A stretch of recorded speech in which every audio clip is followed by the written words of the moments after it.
Hi, my name is Kim Geron. I'm a faculty member in the Department of Political Science. I'm a professor of political science, and currently I am the chair of the Department of Political Science. I began my career teaching at Cal State East Bay in 1999, so I have been here for many years and learned a lot of things being here. Growing up in Berkeley, I'm a local boy. I grew up in the East Bay. I learned a lot as a young man about working with all kinds of people, because in Berkeley you meet so many people from all over the world. But the core of Berkeley population was primarily white and African American growing up. And as somebody who was not perceived as white or African American, I had learned how to navigate those challenges. People didn't quite know what I was, but they knew I wasn't like a typical white American nor African American. And so part of my learning experience was learning who I am and my identity.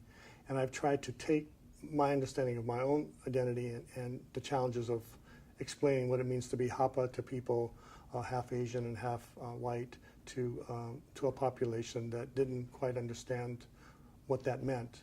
And now I take some of those same lessons and wanting to learn about other people's identities and to draw upon their rich experiences and their families' rich experiences, whether it's immigrant or people who've been here for multiple generations, to inform not only my teaching but also to enhance whatever subject matter I may be focusing on. We teach courses in political science on a variety of topics, so I try to bring in people's direct experiences in every class I teach.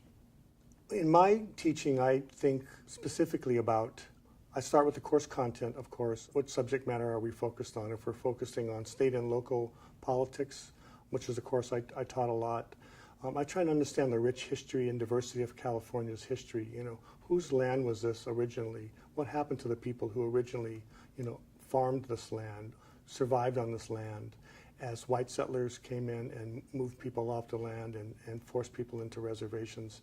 So I make sure in our courses that we have that dialogue about not just what the current political structure is in the institutions, but how did these institutions get constructed, and what role did race and ethnicity, gender, racism, structural racism, all those terms are terms, but they also have a historical value and a meaning that we try to unpack and have conversations about. So I tend to be a very interactive professor in that sense, that I want to hear from our students, their perspectives, but also, impart some knowledge about, how and why we have three branches of government in our state, and how does that manifest itself in terms of laws that are passed and implemented, and what impact that have on the people of California. So my method is a little old school. I start with a short lecture. Sometimes I may show a video, but something to kind of capture people's attention or frame the conversation.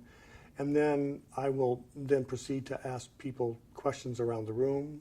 So, kind of a modified Socratic method where I'm calling on people to give responses, because I've found in my teaching that a few students tend to, be willing to talk a lot, and others tend to be hesitant. But I know a lot of students don't like to be put on the spot, so my interactive method sometimes devolves into group conversations, where I do have noticed and observed that students are much more comfortable talking to a smaller group of students than talking to maybe a group of 30 or 40 students. So what I will do is pose questions, such as I just mentioned in my thinking, that let's say California was formed around 1850. What were the laws that were passed at that time? What were some of the key laws that were passed? And it turns out some of the key laws that were passed were laws to exclude people from participating. Chinese were excluded from being able to do certain mining because of laws that were passed that really raised the taxes on them much higher than white Americans. And so we'll take a topic, we'll take an issue, and then I'll have them break down the elements of it, and then share amongst themselves, and then share back out to the larger group.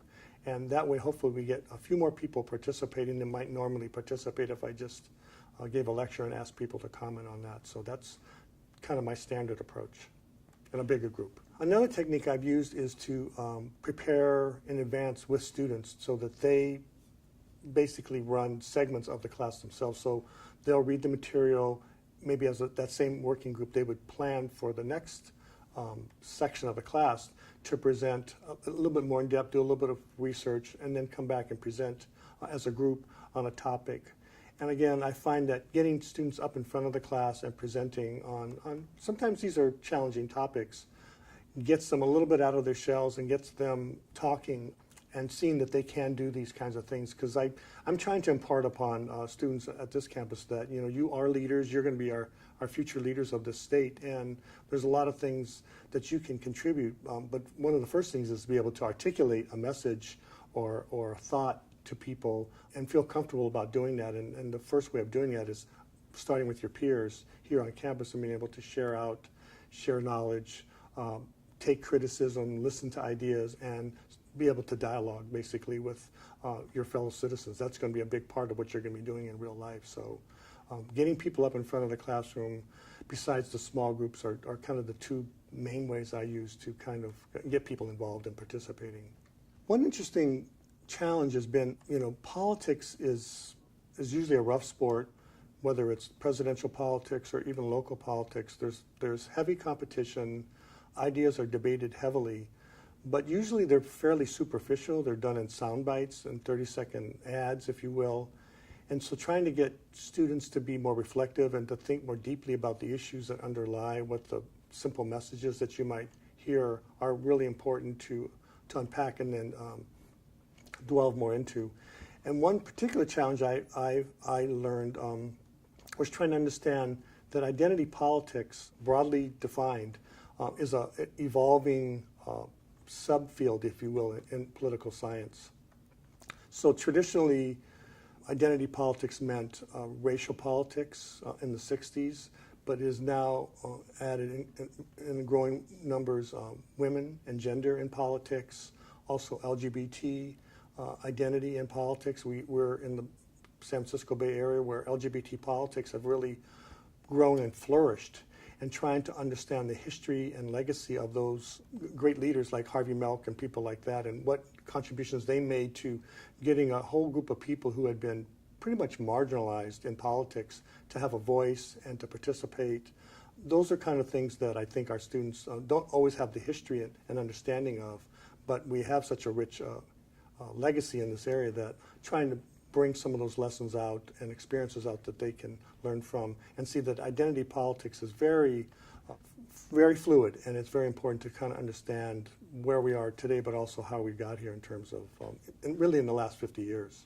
Well, I think on this campus, we've made great strides in trying to address issues of diversity and social justice. For many years, it was left to a handful of stalwart faculty who started maybe back in the late 60s and early 70s on this campus, and were raising concerns about the need to diversify our faculty, to have our faculty reflect our student population, and to have our curriculum reflect the ideas and experiences of our students. If our faculty don't understand issues of diversity and social justice and how to impart them across the campus, whether it's in the sciences, business, humanities, or social sciences, I think there's going to be a disconnect ultimately with the students, because the students come out of their own direct experiences and they want to hear in the classroom some reflection of their own experiences. It doesn't have to be exact, but it has to be, some relationship has to be tied together. And so I think one of the big breakthroughs on this campus is that we after many years established the Faculty Diversity and Equity Committee, which is a standing committee of our Senate. In the Senate, for a long time, we had kind of the traditional working committees of curriculum, faculty affairs, research. But many of us on campus felt that without discussing diversity and equity and social justice as part of the Senate, that we were missing a whole piece of not only our personal experiences, but also our students and the surrounding community. So establishing what we call the Faculty Diversity and Equity Committee, establishing a diversity and equity liaison officer, which I currently hold the position of.